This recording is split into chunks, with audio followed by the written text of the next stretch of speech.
ಶ್ರೀ ಗಣಪತಿ ಶಾರದಾ ಗುರುಭ್ಯೋ ನಮಃ.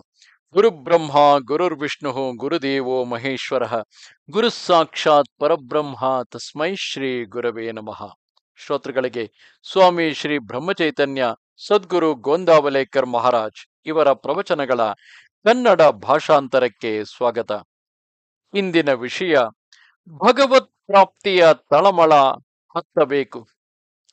ಯಾರಿಗೆ ಏನು ಸೇರುತ್ತದೆಯೋ ಅದನ್ನು ನಾವು ಮಾಡಿದರೆ ಅವರಿಗೆ ಅದು ರುಚಿಸುತ್ತದೆ. ಭಗವಂತನಿಗೆ ಪ್ರೇಮದ ಹೊರತು ಬೇರೆ ಯಾವುದರ ಅವಶ್ಯಕತೆಯೂ ಇರುವುದಿಲ್ಲ. ಭಗವಂತನ ಪ್ರೇಮ ಬರುವುದಕ್ಕೆ ಅವನೊಂದಿಗೆ ಮಮತ್ವ ಭಾವ, ನನ್ನವನು ಎಂಬ ಮಮತ್ವ ಭಾವ ಇಟ್ಟುಕೊಳ್ಳಬೇಕು. ಇದರಿಂದ ಭಗವತ್ ಪ್ರಾಪ್ತಿ ಆಗದೆ ಇರಲಾರದು. ಭಗವಂತನನ್ನು ಪಡೆದುಕೊಳ್ಳಬೇಕು ಎಂದು ನಿಶ್ಚಯ ಮಾಡಿದ ಮೇಲೆ ಜನರು ನನ್ನ ಬಗ್ಗೆ ಇಲ್ಲ ಸಲ್ಲದ ಮಾತನಾಡುತ್ತಾರೆ. ಮಾತನಾಡುತ್ತಾರೆ ಎಂದು ಏಕೆ ವಿಚಾರ ಮಾಡಬೇಕು? ನಿಶ್ಚಯವಿದ್ದಲ್ಲಿ ಮಾರ್ಗ ಕಂಡೇ ಕಾಣುತ್ತದೆ. ತಳಮಳ ಹತ್ತಿತೆಂದರೆ ಮಾರ್ಗ ತೋರುತ್ತದೆ. ಸಾಧು ಸಂತರು ಮಾರ್ಗ ತೋರಲು ಯಾವಾಗಲೂ ಸಿದ್ಧರಿರುತ್ತಾರೆ. ಆದರೆ ನಾವು ಮಾತ್ರ ನಮ್ಮ ದೇಹ ಬುದ್ಧಿಯನ್ನು ದೂರ ಸರಿಸಿ ಅವರಿಗೆ ಶರಣು ಹೋಗಬೇಕು. ಈ ಜಗತ್ತೆಲ್ಲವೂ ಭಗವಂತನದೇ ಇರುವುದೆಂದ ಮೇಲೆ ಚಿಂತೆಗೆ ಕಾರಣವೆಲ್ಲಿ? ಉಪಾಧಿಯನ್ನು ಯಾರು ಹಚ್ಚಿಕೊಂಡರು? ನನಗೆ ನಾನೇ ಹಚ್ಚಿಕೊಂಡಿರುತ್ತೇನೆ. ನಾನು ನಿರ್ದೋಷನಾದರೆ ಮಾತ್ರ ಜಗತ್ತು ನನಗೆ ದೋಷರಹಿತವಾಗಿ ಕಾಣುತ್ತದೆ.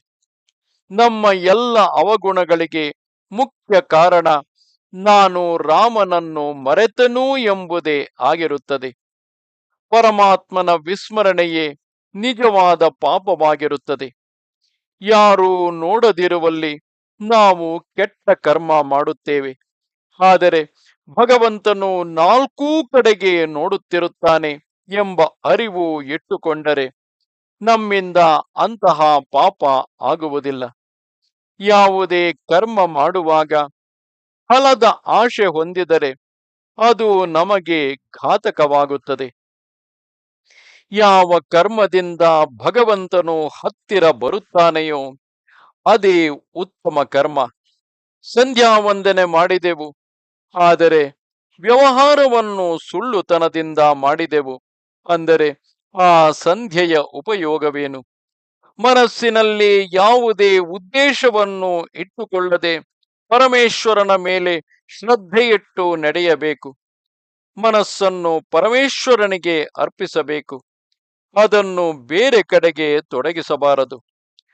ಒಮ್ಮೆ ಸಮರ್ಪಣ ಮಾಡಿದ ಮನಸ್ಸಿಗೆ ಪುನಃ ವಿಷಯವು ಆನಂದವೆನಿಸಿದರೆ ಅದು ಸಮರ್ಪಣವಾದಂತೆ ಆಗಲಿಲ್ಲವೆಂದು ತಿಳಿಯಬೇಕು.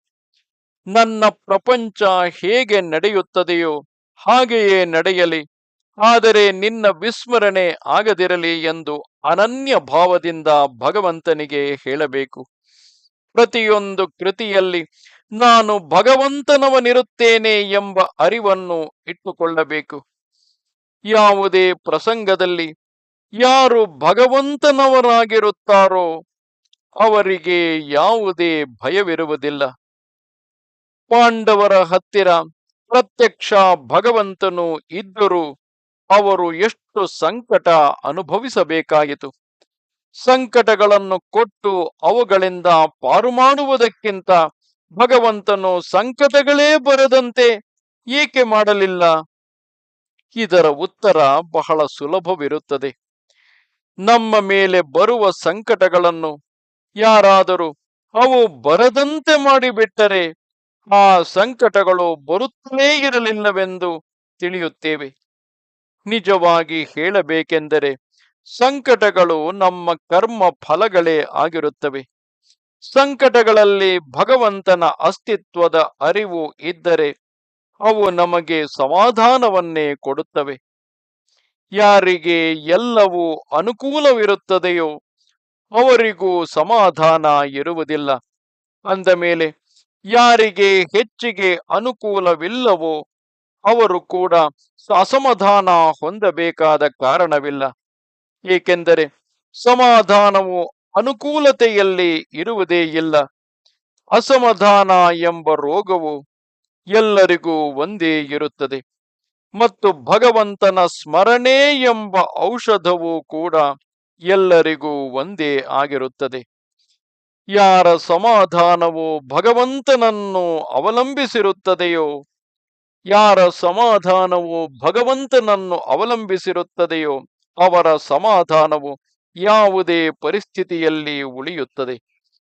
ನಮಸ್ತೆ ಶಾರದೆ ದೇವಿ ಕಾಶ್ಮೀರ ಪುರವಾಸಿನಿ ತ್ವಾಮಹಂ ಪ್ರಾರ್ಥಯೇ ನಿತ್ಯಂ ವಿದ್ಯಾದಾನಂಚ ದೇಹಿಮೆ.